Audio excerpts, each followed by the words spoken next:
muy cerca de la llamada Ciudadela, cuyas murallas se ven al fondo, y de la tumba del apóstol San Juan.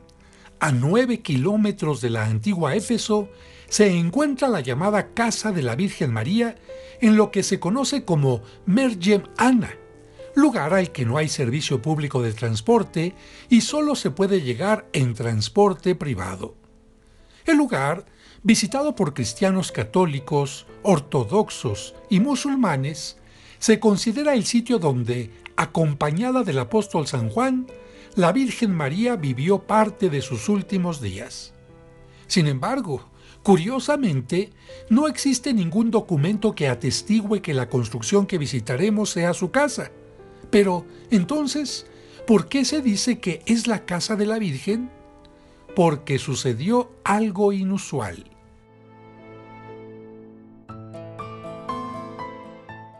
Y mientras nos acercamos al lugar, te comento que en 1812, Anna Katharina Emmerich, una monja alemana, despertó un día con estigmas y aseguró haber tenido visiones en las que observó claramente a San Juan y a la Virgen María viajando desde Jerusalén hasta Éfeso.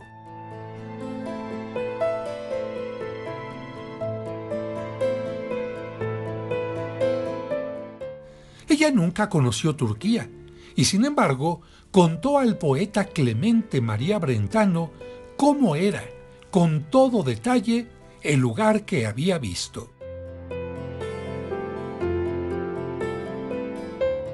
Los escritos fueron leídos por varias personas y el 29 de julio de 1891, la religiosa francesa Sor Marie, acompañada de 2 sacerdotes que trabajaban junto con ella en un hospital de Esmirna y de su misma comunidad, se dirigieron a explorar la zona que estaba a solo 75 kilómetros de su hospital.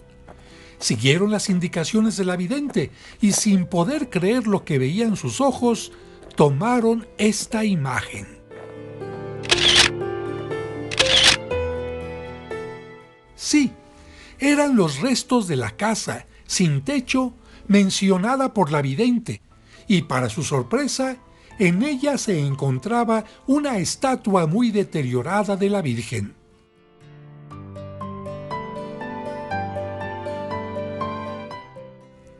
Al preguntar a los lugareños, ellos les comentaron que sus antepasados, de generación en generación, les habían dicho que en aquel lugar había vivido la Virgen María.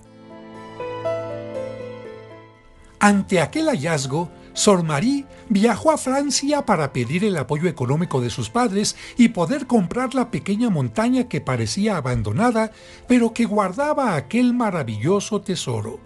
Y pudo adquirirla el 15 de noviembre de 1892. Pronto se le puso a la casa un techo provisional, y piedra a piedra se fueron restaurando las paredes con el mismo material que se había caído.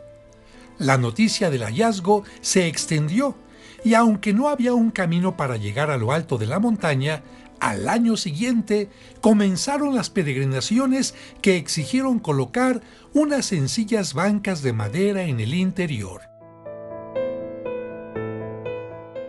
Pocos meses después, así se veía la parte externa.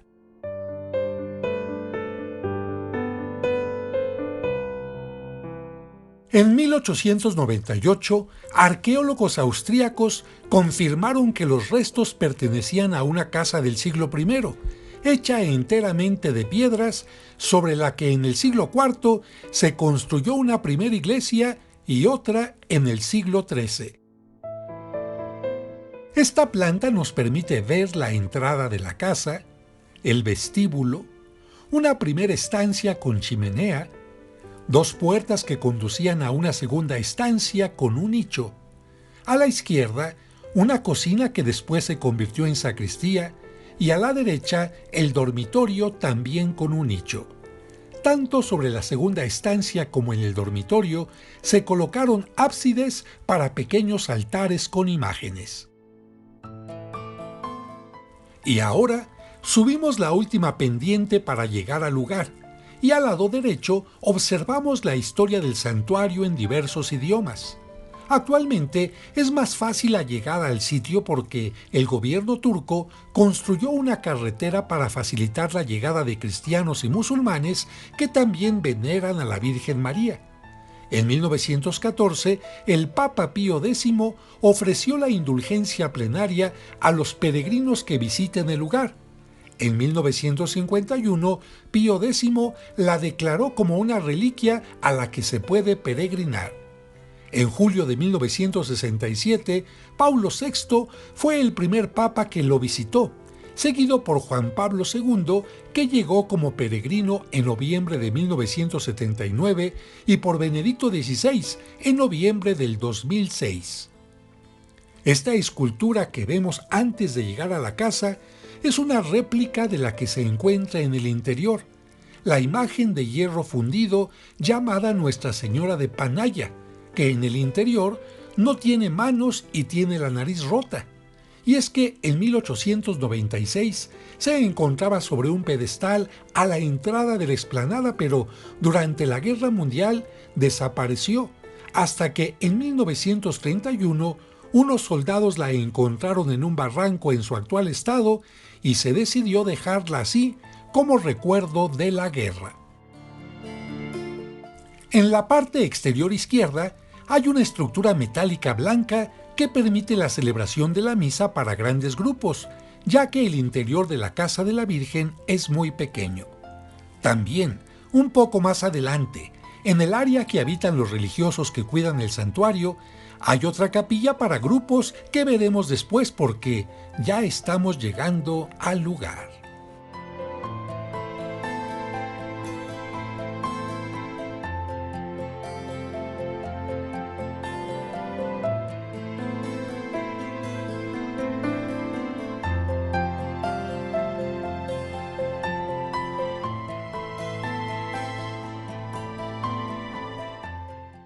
Los peregrinos entran por la puerta del frente formando una fila, y después de visitar el lugar, salen por la puerta del lado derecho, el espacio que, en la etapa más antigua de la construcción, servía como dormitorio. Las visiones de Catalina Emmerich y los descubrimientos arqueológicos no pueden dar una certeza total de que en este lugar habitó la Virgen María. Sin embargo, como sucede con muchas reliquias, esta construcción puede hacernos pensar en la vida humana y sencilla de la Virgen María que, después de entregarse como madre a nuestro Salvador, aceptó ser la madre del apóstol Juan y de todos los que la acogemos como madre nuestra, y que, no obstante siendo la bendita entre las mujeres, nunca habitó palacios ni tuvo sirvientes, sino más bien se preocupaba, de acuerdo a las palabras de su Hijo, en ser servidora de todos.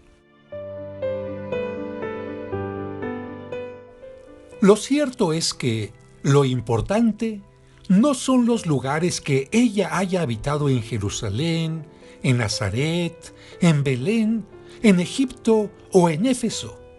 Lo importante es que en ella habitó el Verbo que se hizo carne, el Salvador del mundo, y también el Espíritu Santo que la convirtieron en su mejor casa, en su mejor templo.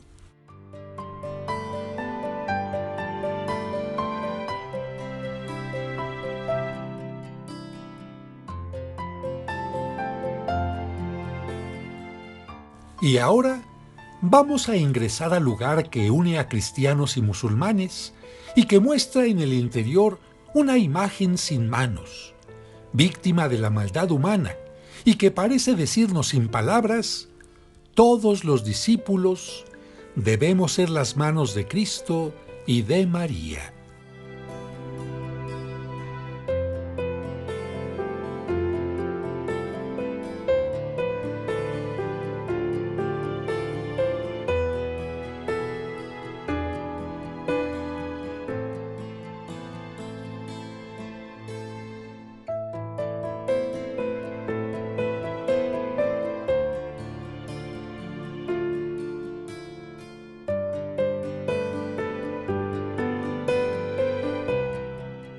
Después de que los peregrinos han visitado la casa, descienden por una escalera para buscar el agua de una fuente que muchos consideran milagrosa, y para dejar también por escrito sus peticiones y acciones de gracias en un muro especial.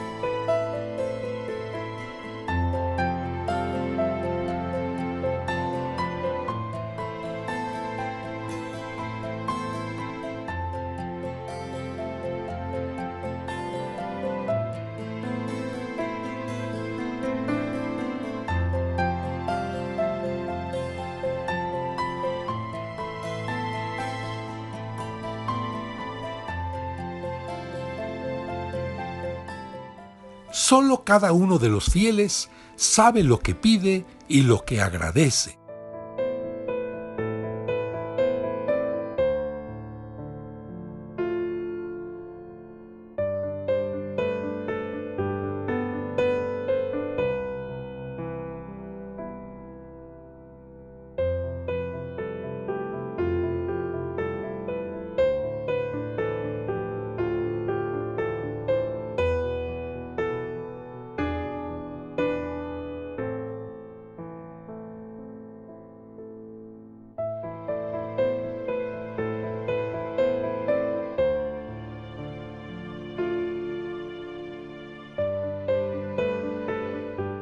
Finalmente, nuestro grupo de peregrinos se dirigió al área de vivienda de los religiosos que atienden el lugar para celebrar, en una capilla, con gran alegría y en acción de gracias, la Santa Misa por nuestra peregrinación a Grecia y a Turquía.